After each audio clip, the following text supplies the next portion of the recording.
হে guys, merry Christmas. আর আজকে এই ক্রিসমাসে আমি আর পূর্ণিমা বেরিয়ে গেছি। তো এই পূর্ণিমা হচ্ছে আমার সাথেই থাকে প্রোগ্রামে। আর আমি আছি এখন লেক টাউনে, প্রোগ্রাম আমার হয়ে গেছে। আর এখানে চলে এসেছি আমার বন্ধুর কাছে। আমার বন্ধু এখানে পিঠের দোকান দিয়েছে, তো ওর দোকানে এসেছি। ও আমাকে আগে থাকতে ইনভাইট করেছিল। আর এই পাশে প্রোগ্রাম চলছে, তো এখন এই দোকানে একটু পিঠে পানা খেয়ে নিই। আর এখানে দেখো প্রোগ্রাম, আর চারিদিকে দেখো শান্তা ভর্তি, চারিদিকে বাচ্চা বড়রা সবাই একদম মেতে উঠেছে।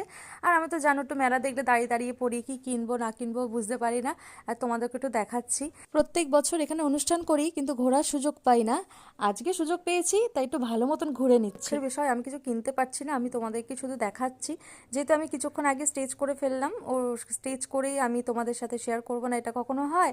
সময় পেয়েছি তাই তোমাদেরকেও দেখাতে শুরু করে দিলাম। আর এখানে পিঠে পানা প্রচুর দোকান হয়েছে, আর চারিদিকে সান্তা রয়েছে, মানুষের ভিড়, আলোর সজ্জা চারিদিকে।